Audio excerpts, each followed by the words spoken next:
श्यामल कोमलांगम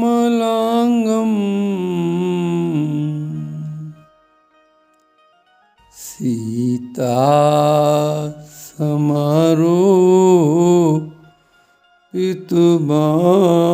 भागम पितुवाम भागम पाणो महा सायक चारुचापम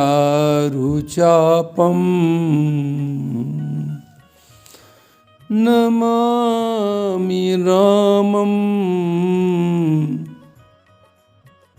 रघुवंशनाथं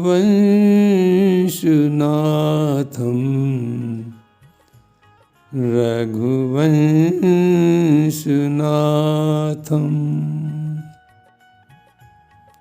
जनकसुता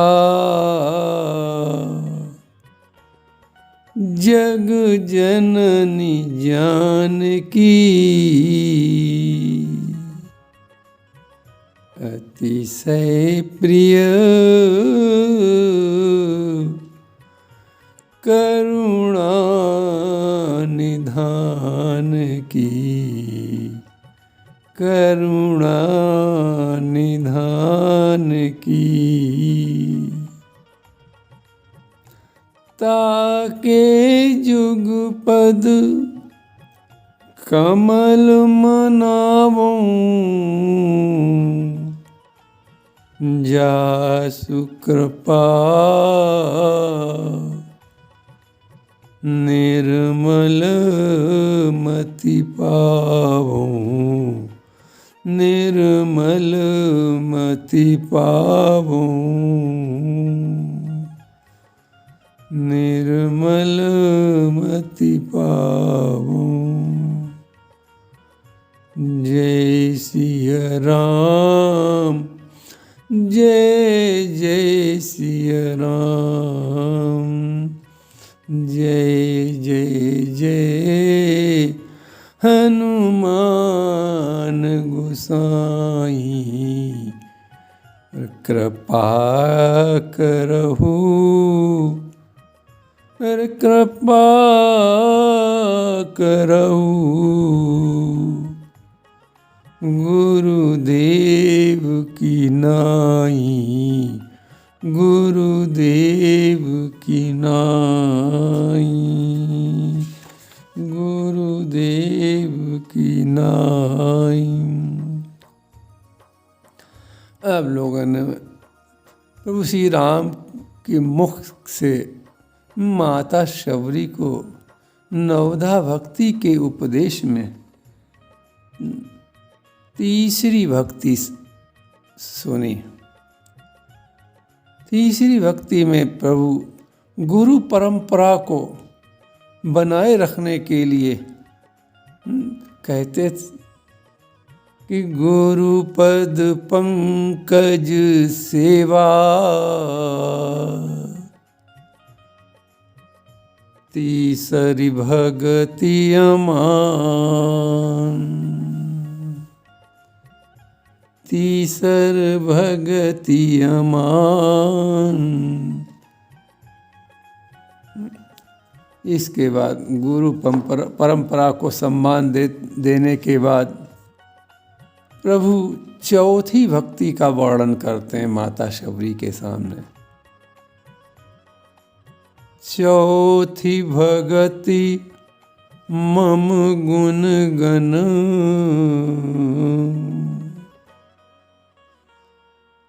देखो शर्त लगी हुई इस चौथी भक्ति में भी करई कपट तजिगान ये शर्त है।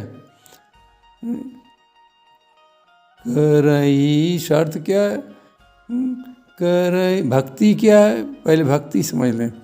चौथी भगति मम गुण गण और शर्त क्या लगी इसमें करई कपट तजिगान। देखो प्रभु कितने संतों और गुरुओं को सम्मान देते हैं कि पहले गुरु परंपरा का सम्मान किया, कि गुरु के चरणों की सेवा के बिना मेरी भक्ति नहीं प्राप्त होगी। गुरु के चरणों की सेवा भी हमारी भक्ति है। उसके बाद अपने गुणगान के लिए कहते हैं, ये हमारे गुणगान करो। प्रभु का नियम है, प्रभु का कहना है कि मोह से संत अधिक कर लेखा। प्रभु अपने से संतों को अधिक सम्मान देते हैं, क्योंकि संत के बिना, गुरु के बिना प्रभु की प्राप्ति असंभव है।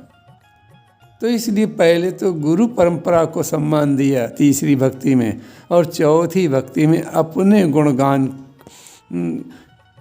करने के लिए बताते हैं।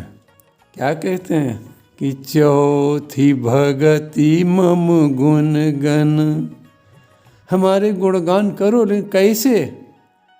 करई कपट तजिगान। पहले आप कपट शब्द का भाव समझें। कपट का तात्पर्य, कपट का मतलब है सारी आकांक्षाओं को छोड़कर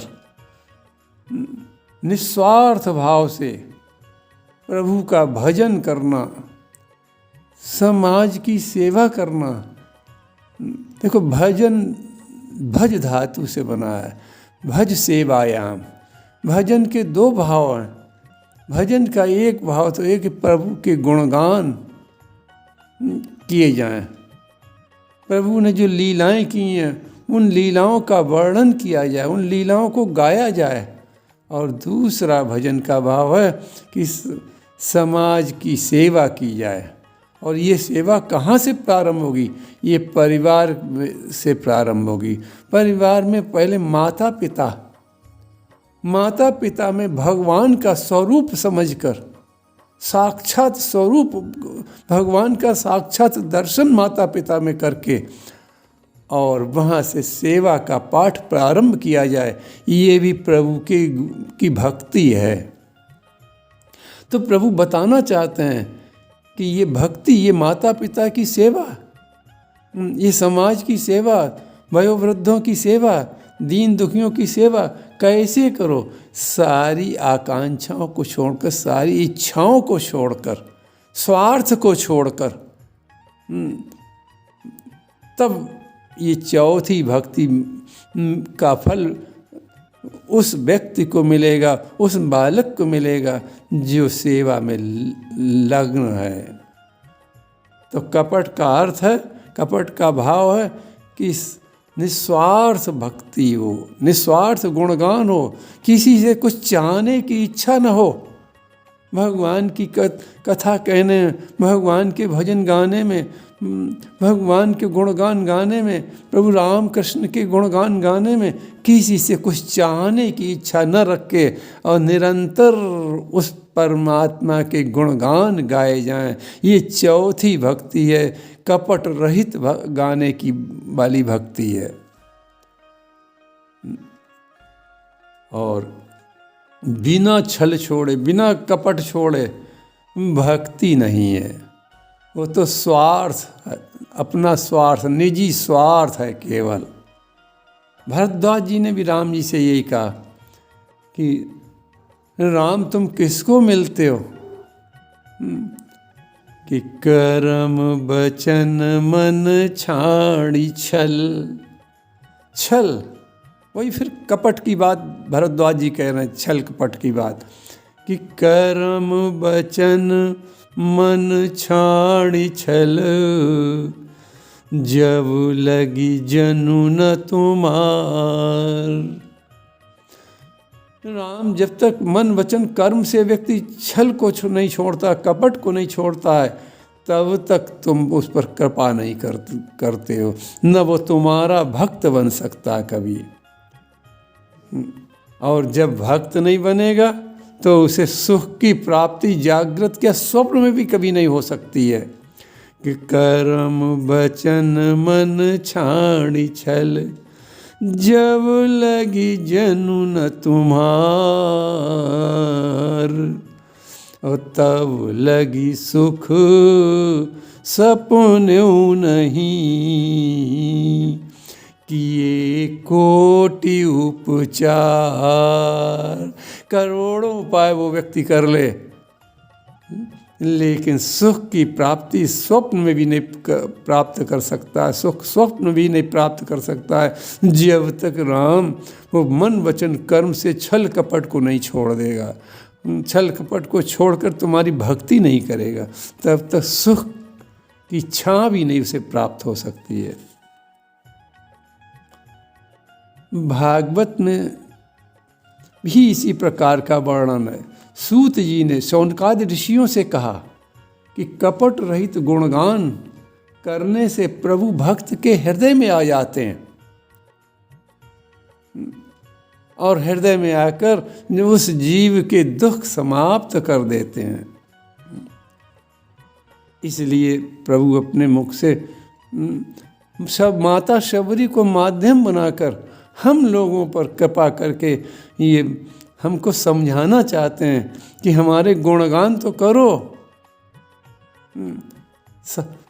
गुरु कृपा से जो गुणगान सुनने को मिला है वो हमारे उन गुणगानों को गाओ, लेकिन कैसे गाओ? कपट छोड़ कर गाओ, निस्वार्थ होकर गाओ, किसी से कुछ चाहना न रख के गाओ।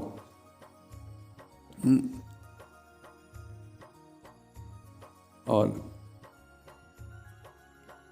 एक बात देखें कि गुरु सेवा से ज्ञान प्राप्त होगा। पहले तो गुरु सेवा से ज्ञान प्राप्त होगा, तीसरी भक्ति में गुरु सेवा जब हम करेंगे तो ज्ञान हमें प्राप्त होगा। और हमें ये पता, उस ज्ञान में हमें ये पता चलेगा कि ब्रह्म क्या है, राम और कृष्ण क्या हैं, क्यों इन्होंने नर शरीर धारण किया है, अवतार लेने का कारण क्या है, उनकी लीलाएं कौन कौन सी हुई, ये पता चलेगा गुरु कृपा से। और दूसरा, मन को उन लीलाओं में टिकाने के लिए एक लक्ष्य की प्राप्ति होगी। क्यों कि जब तक मन टिकेगा नहीं तब तक उसमें रमकर उसका आनंद कैसे मिलेगा? उसके मन टिकाए बिना उस परमात्मा के गुणगान भी तो भली भांत नहीं किए जा सकते हैं। मन चंचल होगा तो वो संसार की ओर भागेगा, कामनाओं की ओर भागेगा, ईर्ष्या मद लोभ के उसमें भागेगा। इसलिए मन टिकाने के लिए परमात्मा के गुणगान बहुत आवश्यक हैं। गुणगान करते करते मन टिकने लगता है, आनंद मिलने लगता है, यही संसार अच्छा लगने लगता है। इसी संसार में सारे कार्य करते हुए, जगत की सेवा करते हुए प्रभु का आनंद मिलने लगता है, प्रभु के गुणगान गाने से। एक बार एक आनंद की खोज करते करते एक व्यक्ति एक संत के पास पहुंचा और उसने प्रणाम करके उनसे प्रार्थना की कि मनुष्य को आनंद कैसे मिलेगा। महात्मा जी बोले कि यदि तुम आनंद चाहते हो तो 3 काम कर लो। पहला कि जो बीत चुका है, जो बातें बीत चुकी हैं, भूतकाल की हो गई हैं, उनका जिक्र मत करो। दूसरा, भविष्य की फिक्र ना करो। और तीसरी बात कि वर्तमान का फक्र ना करो, अभिमान ना करो। फक कहते हैं अभिमान को। फिर सुन लें, आनंद प्राप्त करने के लिए बहुत अच्छा फार्मूला संत बता रहे हैं कि बीती बात का जिक्र न करो, यानी भूतकाल की चर्चा न करो। कि भूतकाल में क्या हुआ, भूतकाल में किसने हमसे क्या कहा, या भूतकाल में हम कितने धनवान थे आज धन नहीं। और तो इसलिए बीती बात का जिक्र न करो और भविष्य की फिक्र न करो और वर्तमान का फक्र न करो, यानी वर्तमान का अभिमान न करो कि आज हम तो करोड़पति हैं, आज हम बड़े ज्ञानी हैं, आज हम बड़े रूपवान हैं, आज हम सारे सुखों को प्राप्त कर रहे हैं, हम बड़े धर्मात्मा हैं। ऐसा अभिमान न करो। जब 3 बातें ये जीवन में आएंगी तो आनंद ही आनंद होगा। 3 बातों का त्याग करोगे तो आनंद होगा। और गुरु कृपा से, भगवान का गुणगान करने से हमेशा आनंद की प्राप्ति होगी। तो उस व्यक्ति ने पूछा कि और क्या करें, इन 3 बातों के बाद और क्या करें। तो संत कहने लगे कि प्रभु का जिक्र किया करो, यानी प्रभु के गुणगान किया करो। प्रभु के गुणगान करने से तीनों दुख के कारण ये समाप्त हो जाएंगे। हमें दुख मिल क्यों रहा है? क्योंकि हम हमेशा भूतकाल की चर्चा किया करते हैं, हमेशा हम भविष्य की सोचा करते हैं कि हमारे नाती पोते क्या खाएंगे, हमारे परपोते क्या करेंगे। हमें दुख यही सोच के तो दुख मिलता है। और हम अपराध के काम, दंडनीय काम करते हैं, उनके लिए धन एक गलत तरीके से धन एकत्र करके जाते हैं। तो ये दुख का कारण है। और तीसरा दुख का कारण है कि वर्तमान में हम अहंकार में घूमते रहते हैं और उस अहंकार में प्रभु के गुणगान से कोसों दूर हो जाते हैं। तो इसलिए क्या करो कि ये तीनों बातों से जो हमें दुख मिल रहा है, उस दुख को दूर करने के लिए क्या करें? संत ने कहा प्रभु का गुणगान किया करो, क्योंकि प्रभु का गुणगान जो करता है प्रभु उसकी फिक्र करते हैं, उसका पहरा देते हैं। नारद जी ने भी तो भगवान विष्णु से यही कहा था। विष्णु भगवान ने नारद जी से भी यही कहा था, यत्र सद्भक्ता गायन्ति तत्र वसामि नारद। नारद, जहाँ मेरे भक्त मेरे गुणगान किया करते हैं, मैं वहीं निवास करता हूँ। अब आप देखें कि गुणगान में कितनी शक्ति है कि परमात्मा वहाँ निवास करता है जहाँ प्रभु के गुणगान किए जाते हैं।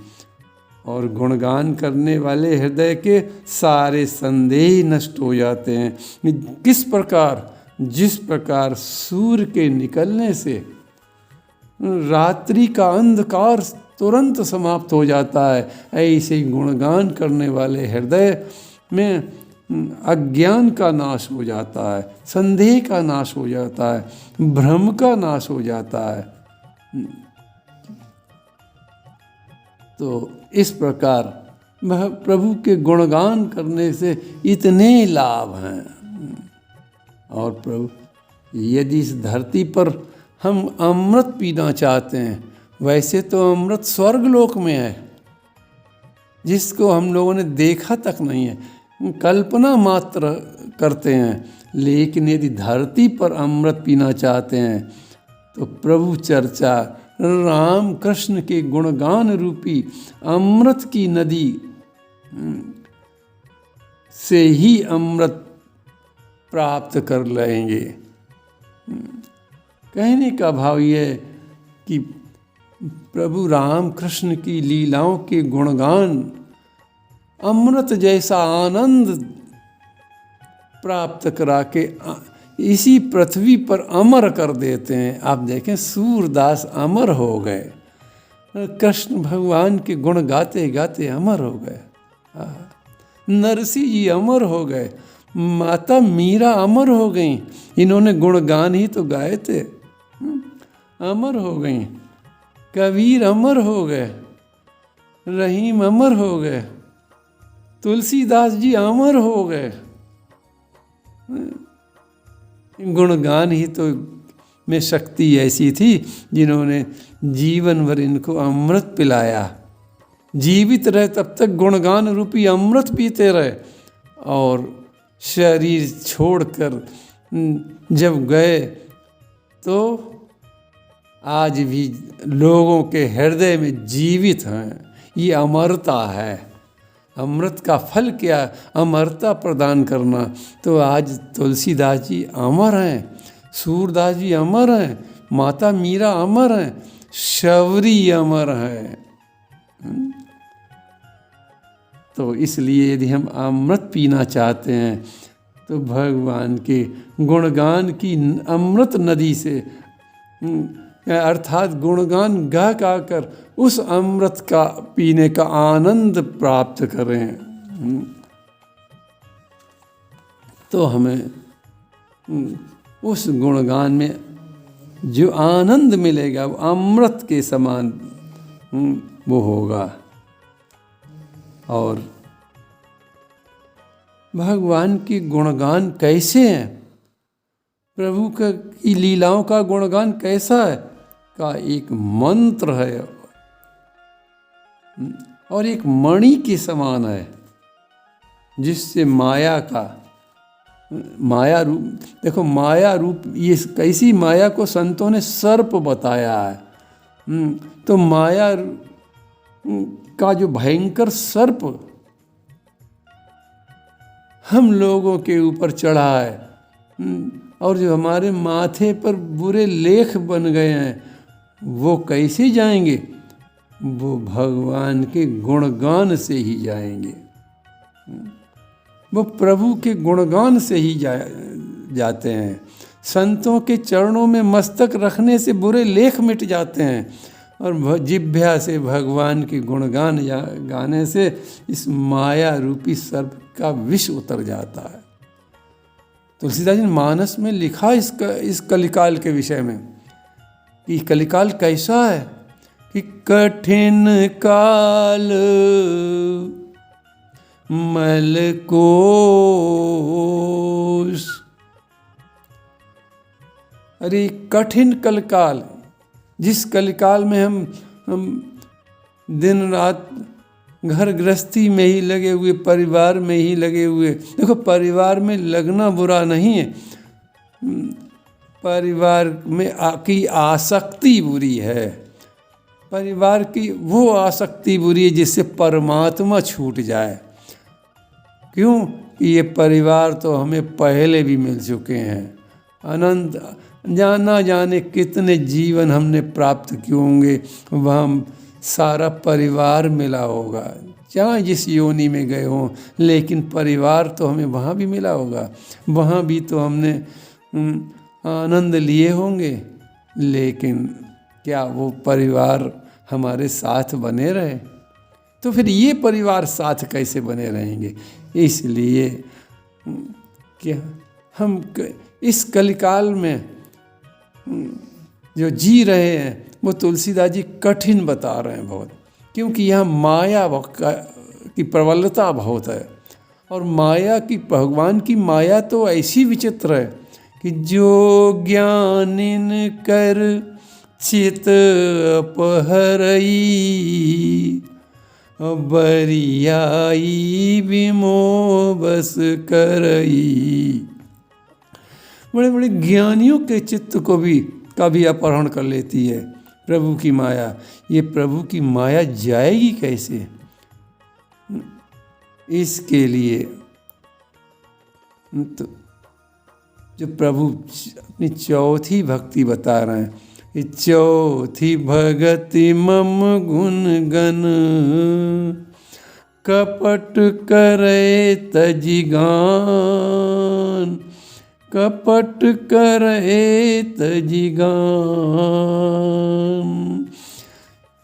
और जो तुलसीदास जी कठिन कलिकाल का वर्णन करते हुए कहते हैं कि कठिन काल, ये कलयुग कैसा है, कठिन काल मल कोश, धर्म न ज्ञान न जोग जप। तो इस कठिन काल से बचने का उपाय क्या है? तो तुलसीदास जी स्वयं बताते हैं कि परिहर सकल भरोस। जितने भी तुम भरोसे कर रहे हो, जितने भी धन दौलत परिवार इन सगे संबंधियों का भरोसा करते हो, इनसे प्रेम तो करो, आसक्ति छोड़कर इनका भरोसा छोड़ दो। इनसे तुम पार नहीं हो सकते हो। पार कैसे होगे? कि परिहर सकल भरोस, राम ही भजई। राम जी का गुणगान करो यदि कलिकाल से पार होना चाहते हो। कि राम ही भजई ते चतुर नर, तब चतुर समझे जाओगे, तब समझदार समझे जाओगे जब अपना इस कठिन कलिकाल में भी, मलकोश वाले कलिकाल में भी अपना उद्धार कर लोगे, भवसागर से पार होने का मार्ग ढूंढ लोगे। वो मार्ग क्या है? कि परिहर। तुलसीदास जी बहुत बड़ा मंत्र बता रहे हैं इस कलिकाल से पार होने के लिए कि परिहर सकल भरोस, राम ही भजई। राम जी का गुणगान गाओ, ते चतुर नर। अब यहीं से चौथी भक्ति समाप्त होती। चौथी भगति मम गुण गन, कपट करे तजि गान। आज यही प्रसंग विश्राम होता है। अब पांचवी भक्ति कल से प्रारंभ होगी। प्रभु के चरणन में सदा पुनि पुनि करूं प्रणाम, यही कहूँ भूलूं नहीं। प्रभु को स्मरण करने का एकमात्र उपाय है उनकी लीलाओं का वर्णन करो, उनकी कथाओं का गुणगान करो, उनके चरित्र